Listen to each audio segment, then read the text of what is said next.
आजकल सबसे बड़ा क्लेश व्यक्ति के जीवन में अगर कोई है तो वो है धन का। जिन पे नहीं है उनको धन चाहिए, जिन पे है उनको और धन चाहिए, जिन पे बहुत ज्यादा है उन्हें और ही ज्यादा चाहिए।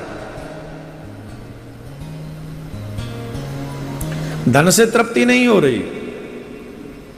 तो श्रावण मास में ये उपाय करने में आपको बहुत बड़ा फल इसका प्राप्त होगा तुरंत लेवल पे। देखो शुभ दिनों में कोई कार्य अगर करे, शुभ दिनों में, तो वो फल तत्काल मिलता है, और अन्य दिनों में अगर कोई कार्य किया जाए तो स्लो स्लो उसका फल मिलता है। इसलिए शिवरात्रि इत्यादि महत्वपूर्ण होती है, श्रावण मास महत्वपूर्ण होता है। तो इस श्रावण मास में हम जो भी कार्य करेंगे वो शुभ होता है, इसलिए इसको ध्यानपूर्वक सुने। जिनके जीवन में धन का अभाव रहता है और जो जीवन में चाहते हैं कि हमारे जीवन में धन और बढ़े, उन लोगों को चाहिए वो श्रावण मास में हो सके तो हर दिन, नहीं तो प्रत्येक सोमवार के दिन उन्हें हवन करना चाहिए।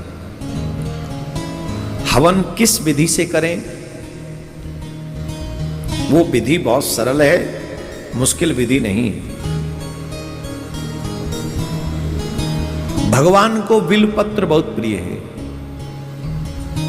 और बिल्व का फल भी बहुत प्रिय है।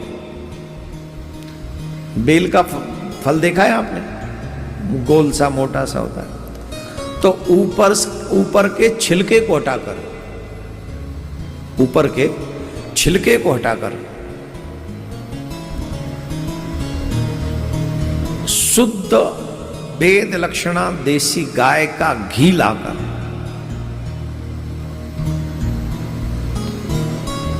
और उस बेल को, बेल के फल को उस घी में डालकर जो मंत्र शिवजी के हों, जो तुम्हें प्रिय हो, या श्री सूत्र से या पुरुष सूत्र से, या फिर कुछ नहीं कर सको तो जिन्हें अधिकार है ओम का उच्चारण करने का, वो ओम नमः शिवाय बोलते हुए, अथवा जो ओम उच्चारण नहीं कर सकते, यज्ञोपवीत नहीं हुआ, वह नमः शिवाय बोलते हुए, शिवाय नमः बोलते हुए हवन करें।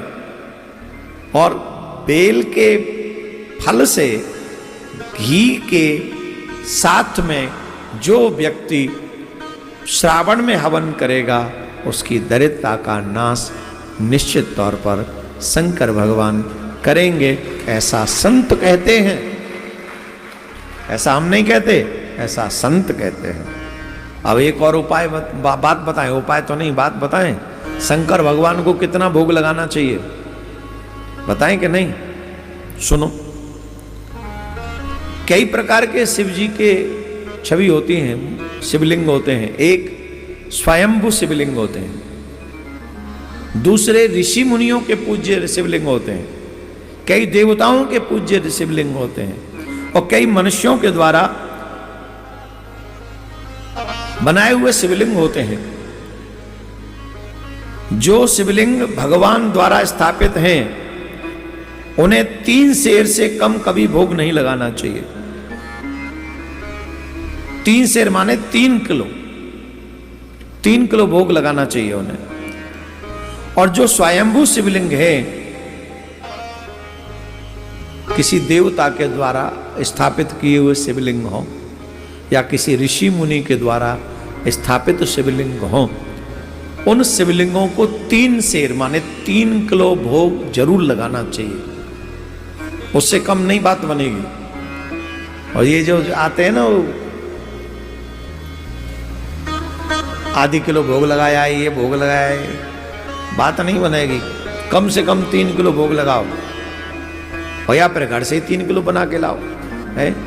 और जो स्वयंभू शिवलिंग है, जो स्वतः ही प्रकट हैं, जैसे केदारनाथ हो गए, स्वयं प्रकट हैं, ऐसे जो शिवलिंग है जो स्वयंभू हैं, उनको कम से कम 5 सेर भोग लगाना चाहिए।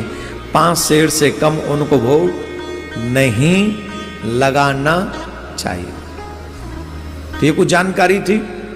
बाकी ये तो भगवान कोई शेर वेर के तो भूखे है नहीं, भगवान को तो सिर्फ बेलपत्र अर्पित कर दो, भगवान उतने में ही प्रसन्न हो जाते हैं, एक लोटा जल में प्रसन्न हो जाते हैं। पर जब आपका मन हो तो ऐसे भोग उनको लगाना, वैदिक क्रिया के अनुसार, शास्त्रों के पुराणों की जानकारी के अनुसार ऐसे भोग लगाना चाहिए।